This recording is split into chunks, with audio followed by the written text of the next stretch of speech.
On the day of our wedding, my husband slapped me in front of the whole family, accusing me of not offering my chair to his mother. He demanded that I apologize to her or leave the ceremony. Without hesitation, I left, and now he's desperately calling me. This was supposed to be the happiest day of my life, the day I had dreamed of for years, my wedding day in Chicago.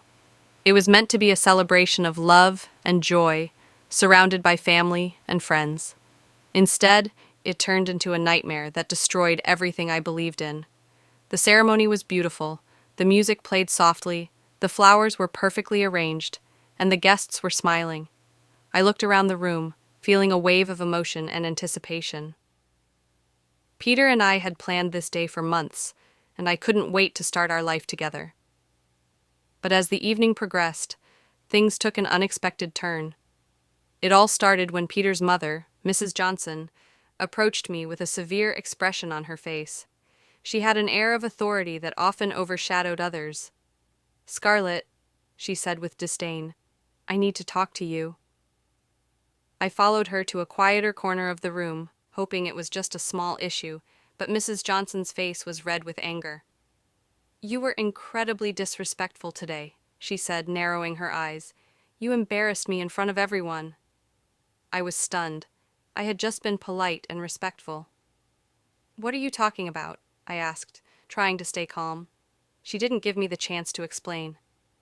"Don't play innocent," she snapped.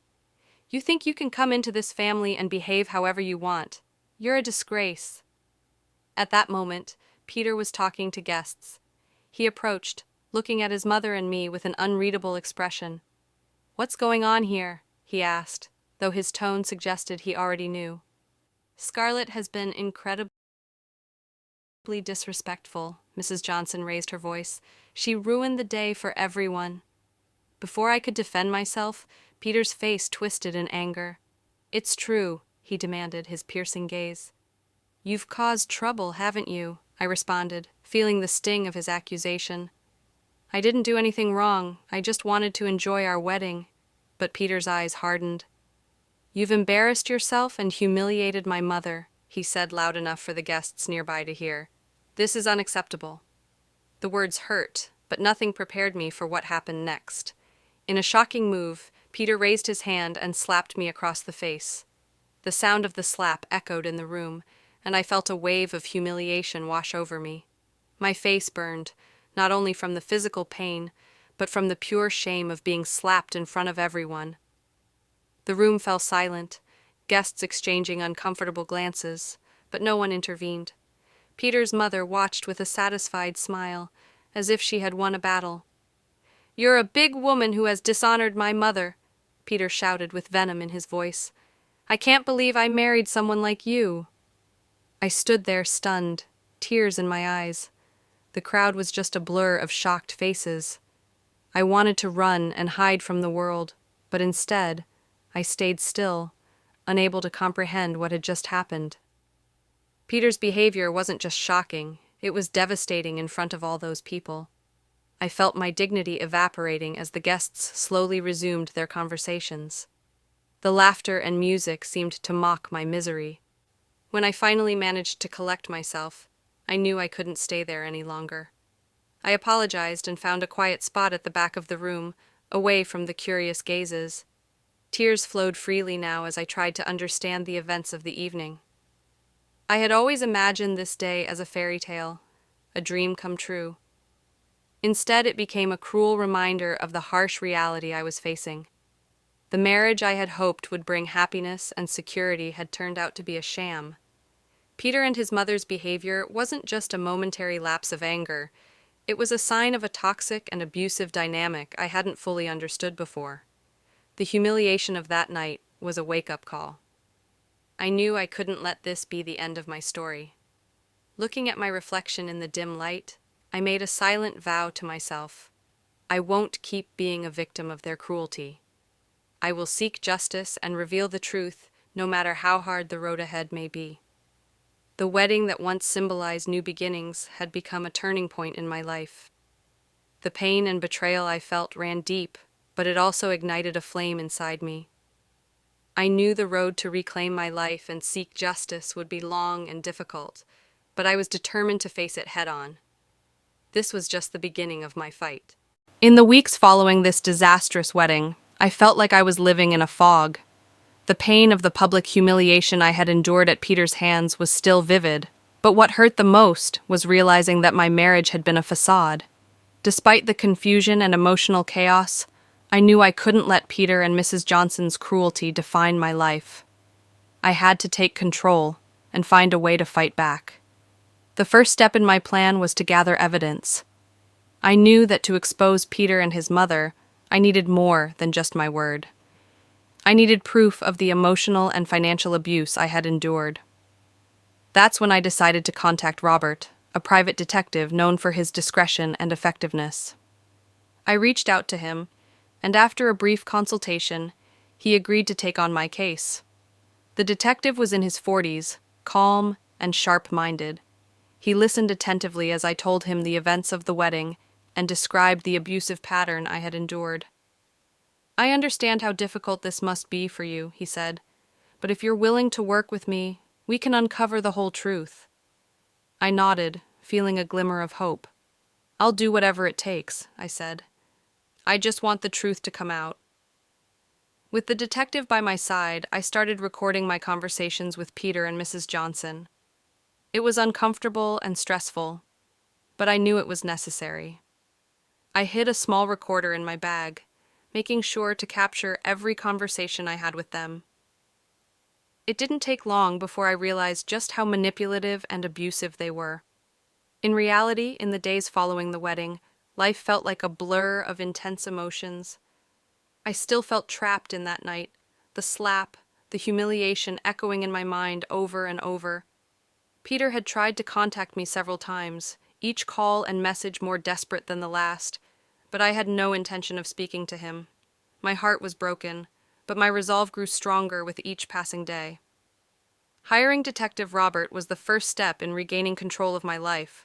I knew simply walking away wouldn't be enough. It was necessary to expose who Peter and his mother really were.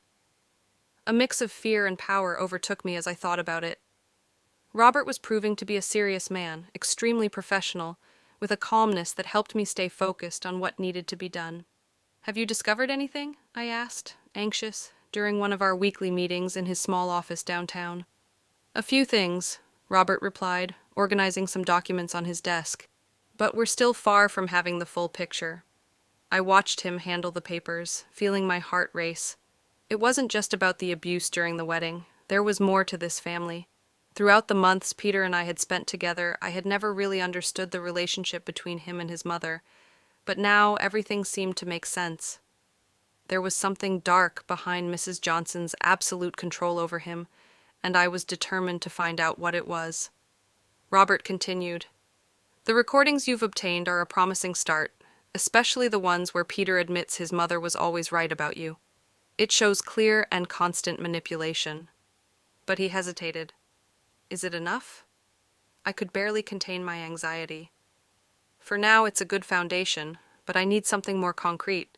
I'm investigating his finances." Robert paused, looking me straight in the eyes.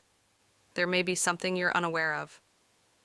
"Do you think he's hiding something from me?" I asked, my voice wavering slightly. "It's possible," Robert said, thoughtful. "I'm tracking some suspicious transfers and large sums of money to accounts that don't make sense. And there's a direct link to Mrs. Johnson." "What do you mean?" I asked, incredulous. "I can't give you the details yet, but it seems they were using your name to make certain financial transactions. It's going to take more time to piece together the puzzle, but I can already tell this is bad." "Scarlett, you're not alone in this. We'll find the truth, and we'll make sure they can't continue hurting you." His words provided some comfort, but the uncertainty of the situation still weighed heavily on me. I spent sleepless nights, replaying the events of the wedding in my mind, trying to find answers.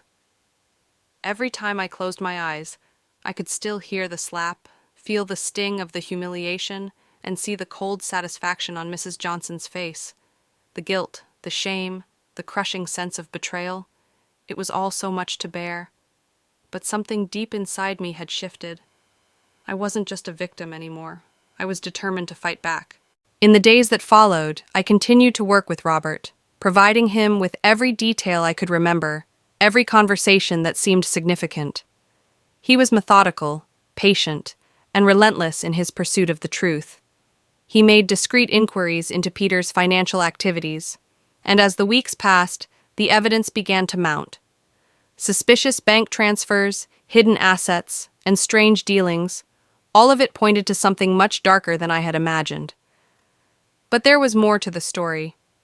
As Robert uncovered more about Peter's financial dealings, it became clear that Mrs. Johnson had been a central figure in these schemes. I couldn't shake the feeling that she had been controlling every aspect of Peter's life, manipulating him for years. It wasn't just about money, it was about power, control, and a twisted family dynamic that had been hidden beneath a veneer of respectability. The more I learned, the more disgusted I became. One afternoon, Robert called me into his office, his voice tense with urgency. "We have a breakthrough," he said, his eyes focused on the screen in front of him. "I've uncovered some financial transactions between Peter and his mother that suggest they've been siphoning money from your accounts." My heart sank as I processed his words. "What does that mean?" I asked, barely able to comprehend the gravity of the situation. "It means they've been using you, Scarlett. They've been exploiting you for financial gain, and the wedding was just the beginning. Everything you thought you knew about your relationship with Peter was a lie." I sat there stunned. The weight of the betrayal hit me like a tidal wave, but amidst the pain, a surge of clarity emerged. This wasn't just about an abusive marriage. It was about a family that had been manipulating me, controlling me, and using me for their own benefit. Peter had never loved me. He had never cared about me. He had only seen me as a pawn in his mother's game, and I was done being their victim. "What do we do now?" I asked, my voice trembling but resolute. Robert looked at me with a serious expression. "Now we expose them. We go public with everything we've found, and we make sure they can't hurt you anymore." I nodded, feeling a sense of determination growing within me. It wasn't going to be easy, but I was ready to take back control of my life. The following days were a whirlwind of legal consultations, meetings with journalists, and preparing the evidence we had gathered.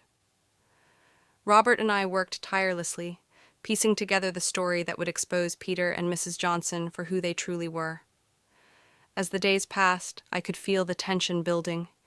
It was a risky move, but I knew it was the only way to ensure that I could start over and rebuild my life. When the story finally broke, it sent shockwaves through the media. The press picked up the story quickly, and soon, every detail of Peter and Mrs. Johnson's manipulation was laid bare for the world to see. The public outrage was swift, and the once picturesque image of their perfect family crumbled before their eyes. Peter tried to deny everything, but the evidence was undeniable. It wasn't long before he was facing legal action, and Mrs. Johnson's role in the financial schemes was exposed. The aftermath was a whirlwind of emotions. I felt a strange mix of relief and sadness. Relief, because I had finally exposed the truth and freed myself from their control. But there was also sadness, for the life I had lost, for the marriage that had turned out to be a lie, for the years I had spent being manipulated and mistreated. It was hard to reconcile the person I had once loved with the monster he had turned out to be. In the months that followed, I focused on healing. It wasn't an easy journey, but I had support from friends, family, and even strangers who had followed my story.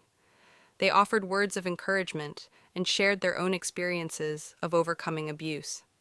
Slowly but surely, I began to rebuild my life, piece by piece. I took time for myself, rediscovered my passions, and learned to trust again. The scars from my past would always remain, but I was determined not to let them define me. Looking back, I realized that the day of my wedding had been a turning point in my life. It had marked the end of one chapter, but it had also set me on a path towards something better.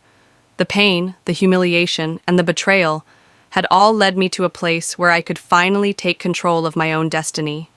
I had found my voice, and I wasn't afraid to use it.